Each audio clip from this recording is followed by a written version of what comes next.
Hey everyone, welcome back to my channel. और आज के इस वीडियो में हम बात करने वाले हैं अपने नेक्स्ट टॉपिक के ऊपर। हम देखेंगे आज अपने कंट्रोल फ्लो स्ट्रक्चर्स में ब्रेक और कंटिन्यू को, और साथ ही साथ हम समझेंगे इसके एग्जांपल्स के साथ कि ब्रेक का यूज हम कब करते हैं और कंटिन्यू का यूज कब करते हैं। तो आगे बढ़ने से पहले अपने टॉपिक में आपको मैं बता दूं कि ये channel programming with PJ Newton school के कोलैबोरेशन के साथ बनाया गया है। तो आप न्यूटन स्कूल को चेकआउट कर सकते हैं, लिंक आपको डिस्क्रिप्शन बॉक्स में मिल जाएगा। न्यूटन स्कूल एक ऐसा प्लेटफॉर्म है जहाँ पे आप अपने ड्रीम जॉब की तैयारी कर सकते हैं बिना कोई फी पे किए हुए। आपको फ़ी तभी पे करना होता है जब आपको गारंटीड 5 LPA से ऊपर की जॉब लग जाए। उससे पहले आपको कोई भी फ़ी पे नहीं करना होता है। और हाल ही में न्यूटन स्कूल एक लॉन्च पैड भी शुरू करने जा रही है, तो उसका लिंक पे भी आप क्लिक करके उसके सारे फीचर्स को चेकआउट कर सकते हैं। और साथ ही साथ सारे फीचर्स को देख के आप डिसाइड कर सकते हैं कि आपको उसे ज्वाइन करना है या नहीं। तो मूव करते हैं अपने टॉपिक पे। आज का हमारा टॉपिक है नेस्टेड लूप्स। तो हमारा नेस्टेड लूप क्या हुआ? जैसे हमने नेस्टेड इफ़ और एल्स समझा था कि एक इफ़ के अंदर दूसरा इफ़ एल्स स्टेटमेंट, तो उसी तरह एक लूप के अंदर दूसरा लूप हुआ, उसे हम नेस्टेड लूप बोलते हैं। तो सबसे हम कभी कभी हमें अपने एक लूप में एक और लूप को चलाना पड़ता है, तब हम नेस्टेड लूप के कॉन्सेप्ट का यूज़ करते हैं। तो यहाँ पे होता है एक आउटर लूप और एक होता है इनर लूप। तो आउटर लूप हम पहले करें, जैसे कि आपको मैं एग्जांपल दे दूँ कि अगर मुझे एक स्ट्रीट में होम को काउंट करना है, कितने होम हैं और उस होम में कितने फैमिली मेम्बर्स रह रहे हैं। तो सबसे पहले मुझे आउटर लूप के लिए एक होम काउंट करना होगा कि कितने होम है उस स्ट्रीट में, और उस होम के अंदर एक इनर लूप चलाना होगा कि कितने हर एक मेंबर है, कितने ऑक्यूपेंट्स हैं उस रूम में। तो तब हमें इनर लूप और आउटर लूप यानी कि नेस्टेड लूप्स का यूज़ करना जरूरी पड़ जाता है। तो ये एग्जाम्पल मैंने यहाँ पे लिखा है। तो आगे बढ़ते हैं अपने, हम एग्जाम्पल देखते हैं कि कैसे हम नेस्टेड लूप का यूज़ करते हैं। तो नेस्टेड लूप में आप ये भी जान सकते हैं कि एक फॉर लूप के अंदर दूसरा फॉर लूप भी हो सकता है, एक फॉर लूप के अंदर एक वाइल लूप भी हो सकता है, वाइल के अंदर फॉर भी हो सकता है। तो इस तरह से हम एक लूप के अंदर दूसरा लूप, वो डिपेंड करता है कि कौन सा लूप आप उसे लेना चाह रहे हैं। ऐसा मैंडेटरी नहीं है कि फॉर के अंदर फॉर ही होगा, वाइल के अंदर वाइल ही होगा। तो ऐसा बिल्कुल भी नहीं है। तो यहाँ पे आप देख सकते हैं एक फॉर के अंदर मैंने दूसरा फॉर लूप लिया है। तो यहाँ पे फॉर को पहले मैंने आई के साथ किया इनिशियलाइज 1, और ये आई तब तक कम रहेगा जब अगर काउंट से कम है या उसके बराबर है, तब तक हम लूप में एंटर करेंगे। अगर आई एक्सीड कर जाएगा काउंट के पार्ट को, तो हम लूप को एंड कर देंगे और अंदर नहीं आएंगे। तो यहाँ पे अगर ये आई काउंट से लेस है तो हम सम को 0 इनिशियलाइज करेंगे। उसके बाद हम यहाँ पे एक और लूप चला रहे हैं जे इक्वल टू 1 करके, और जे जब जब आई से इक्वल हो और आई से लेस हो, तब तक हम सम करेंगे जे में उसको, और फिर जे को इंक्रीमेंट करेंगे। तो इस तरह से हमारा लूप चल रहा है, और यहाँ पे हम फिर लास्ट में प्रिंट आउट कर देंगे सम को। तो यहाँ पे आप देख सकते हैं कि एक फॉर लूप के अंदर दूसरा फॉर लूप चल रहा है। यहाँ पे मैंने आई को इनिशियलाइज किया है, यहाँ पे मैंने जे को इनिशियलाइज किया है, और यहाँ पे जे जो है वो आई पे डिपेंड कर रहा है, यहाँ पे यानी कि जे लेस देन इक्वल टू आई है। अब देख लेते हैं हम कि एक वाइल लूप आ जाए अगर फॉर लूप के अंदर तो क्या होगा। तो यहाँ पे मैंने एक एग्जांपल लिया है जहाँ पे फॉर लूप जो है उसके अंदर में मैंने वाइल लूप लिया है। तो फॉर लूप का सेम यहाँ पे सेम वही सिंटैक्स आपने देखा होगा कि यहाँ पे हम इनिशियलाइज कर रहे हैं, यहाँ पे टेस्ट काउंट कर रहे हैं, और यहाँ पे इंक्रीमेंट कर रहे हैं। तो यहाँ पे जैसे कि यहाँ पे अगर कंडीशन सही हो रहा है तो इस लूप में घुसेगा। यहाँ पे एंटर करने के बाद यहाँ पे फिर ये चेक करेगा कंडीशन वाइल लूप का कि जे अगर आई से कम है तो कुछ इस पार्ट को एग्जीक्यूट करेगा। अगर एग्जीक्यूट नहीं, मतलब यहाँ पे अगर ये सक्सेसफुली इसे सेटिस्फाई नहीं कर पा रहा है इस कंडीशन को, तो इसे फिर ये छोड़ के बाहर निकल जाएगा। तो यहाँ पे अगर मेरा ये कंडीशन सही हो रहा है तभी हम इस लूप को एग्जीक्यूट करेंगे। ऐसा यहाँ पे कोई भी चांस नहीं है कि ये हमारा स्टेटमेंट गलत हो रहा है और यहाँ पे हम एंटर कर रहे हैं। तो यहाँ पे पहला गेट यही है। इस गेट को अगर हम एंटर करते हैं तो ही हम इस गेट के कंडीशन को चेक करेंगे। डायरेक्ट हम इस गेट को स्किप करके इस गेट के पास डायरेक्ट नहीं पहुँच सकते हैं। तो ये बेसिकली फंडा है नेस्टेड लूप्स का। अब देख लेते हैं कंटिन्यू स्टेटमेंट्स के बारे में। तो हमारा कभी कभी लूप जो होता है वो हम लूप को पहले एंड करना चाहते हैं, फिर हम अपने इटरेशन को करंट इटरेशन को स्किप करना चाहते हैं, तब हम कंटिन्यू स्टेटमेंट का यूज़ कर सकते हैं। यानी कि मुझे 1 से 10 तक में 1 से 10 का नंबर प्रिंट आउट करना है, और मैं चाहता हूँ कि जहाँ 5 आए या फिर 5 का टेबल आए तो उसे मैं मतलब स्किप कर दूँ। यानी कि 1 से 10 में 5 को स्किप कर दूँ और 10 को स्किप कर दूँ।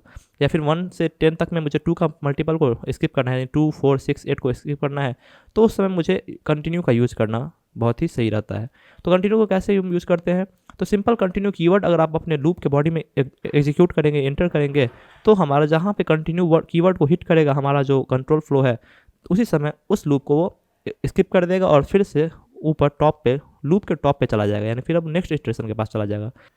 तो जैसे ही मैं आई इक्वल टू 5 पे अगर मैं 5 पे कंटिन्यू यूज कर रहा हूँ, तो जैसे ही वो 5 को हिट करेगा उसी समय वहाँ पे वो कंटिन्यू करेगा, यानी कंटिन्यू कीवर्ड एक्टिवेट हो जाएगा और उस इटरेशन को एग्जिट कर देगा, यानी स्किप कर देगा, और फिर वो सीधे 6 पे चला जाएगा। फिर 6 को वो प्रिंट आउट कर देगा। तो हमें बेसिकली एक टाइप से जो जो कीवर्ड कंटिन्यू जहाँ पे हिट करेगा उस लूप को वो उस इटरेशन को वो एग्जीक्यूट नहीं करेगा और फिर सीधे नेक्स्ट इटरेशन पे चला जाएगा। तो advantage of using continue is that it can sometimes eliminate nesting और एडिशनल ब्लॉक ऑफ कोड। तो एडवांटेज इसका यही है कि कभी कभी हम नेस्टिंग अगर हम करना चाहें तो अगर हम कंटिन्यू का यूज करते हैं तो हम नेस्टिंग से बच सकते हैं। It can also enhance the readability when the statements are long और deeply nested.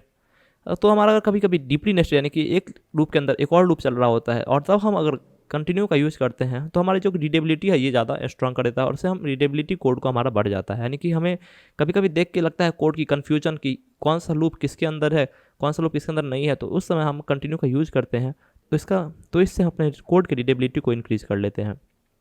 Don't use continue if it complicates rather than simplifies the code.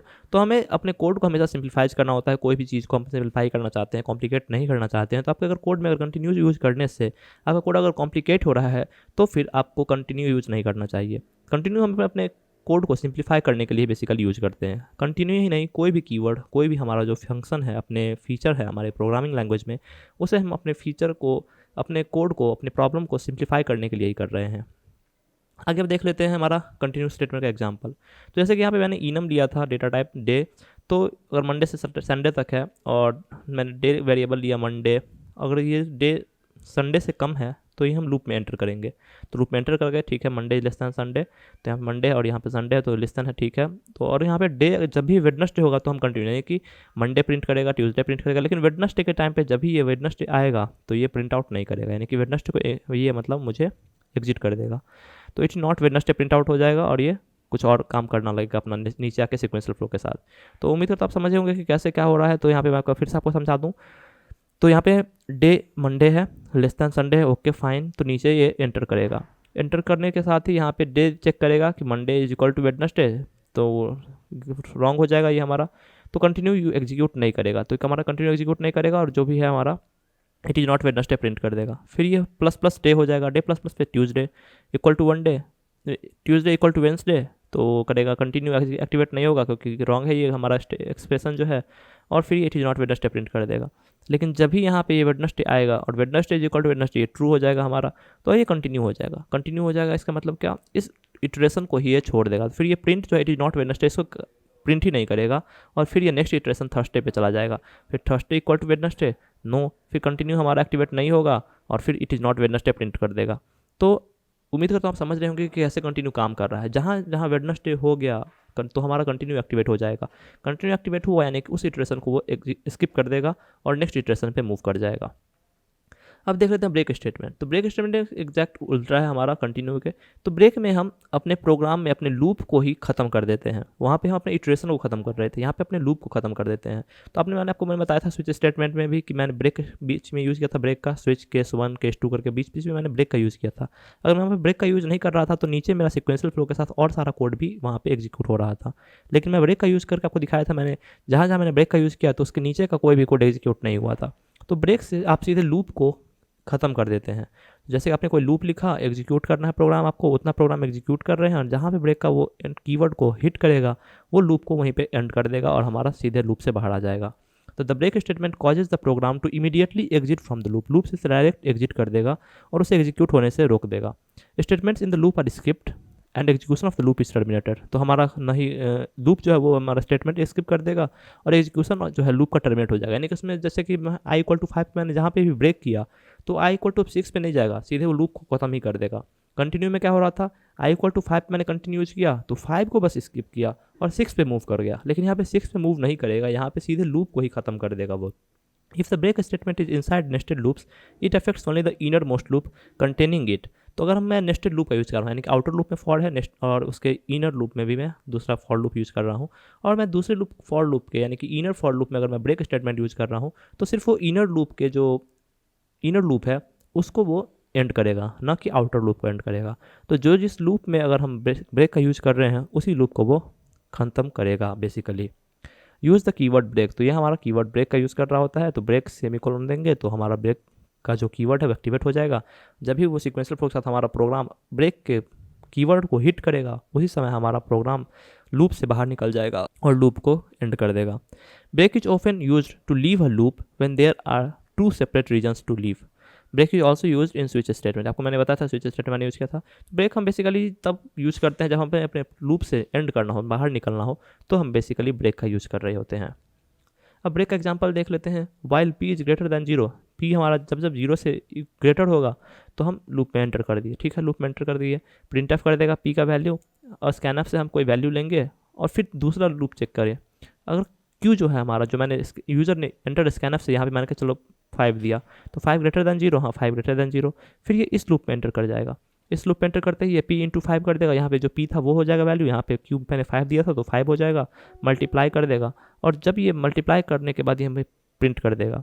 अब यहाँ पे इफ़ मल्टीप्लाई करने के बाद अगर फिर यहाँ पे q अगर हमारा 100 से ज़्यादा है तो ये ब्रेक कर देगा, यानी कि इनर लूप को ही ब्रेक करेगा, यानी कि इस लूप को ब्रेक नहीं करेगा, ये जो आउटर लूप है वाइल इसे ब्रेक नहीं करेगा, ये इस इनर लूप को ब्रेक करेगा, और हमारा फिर ब्रेक करने के बाद ये सब कुछ ख़त्म हो जाएगा, और फिर सीधे ये लूप को ही एंड कर देगा, पूरा इस लूप को। फिर हम फर्स्ट लूप पे चले जाएंगे, यानी कि आउटर लूप पे चले जाएंगे, फिर सेम वही कंडीशन होते हुए रिपीट करेंगे। क्यों अगर 100 से बड़ा है तो फिर ब्रेक कर देगा, 100 से बड़ा नहीं है तो ब्रेक नहीं करेगा वो, फिर यहाँ पे स्कैन एफ के साथ एक यूज़र से नंबर मांगेगा, नंबर फिर मांगेगा यहाँ पे, और मैं यहाँ पे फिर नंबर दूंगा, क्यू का वैल्यू हो जाएगा वो अपडेट हो जाएगा, Q equal is greater than 100, Q 100 से बड़ा है क्या, तो यहाँ पे अगर फिर 100 से बड़ा हो जाएगा तो ब्रेक कर देगा, 100 से बड़ा ब्रेक कर देगा तो फिर यहाँ पे इस स्टेटमेंट को एग्जीक्यूट नहीं करेगा, फिर ये ऊपर में यहाँ पहुँच जाएगा, क्योंकि ये फिर आउटर लूप को यहाँ पे ब्रेक किया मैंने, तो फिर यहाँ पे वापस से पूरा लूप को ख़त्म कर देगा। लेकिन फिर यहाँ पे अगर मैं यहाँ पे ब्रेक का क्यू जो है हमारा 100 से बड़ा नहीं हो रहा है तो ब्रेक को मैं नहीं हिट करूँगा, और सीधे स्कैन एफ जो है हमारा यहाँ पे एक और नंबर मांगेगा। तो इस तरह से हमारा लूप चल रहा होता है। अगर इनर लूप में मैंने ब्रेक का यूज़ किया है तो इनर लूप मतलब ख़त्म होगा, आउटर लूप में मैंने ब्रेक का यूज़ किया है तो आउटर लूप ख़त्म होगा। तो कंडीशन अगर स्टेटमेंट ये ट्रू हो रहा है तो यहाँ पे ब्रेक को एग्जीक्यूट करेगा, अगर कंडीशन स्टेटमेंट हमारा ट्रू नहीं हो रहा है तो ब्रेक को एग्जीक्यूट नहीं करेगा, और फिर स्कैन एफ के साथ हमारे साथ ये न्यू नंबर मांग लेगा।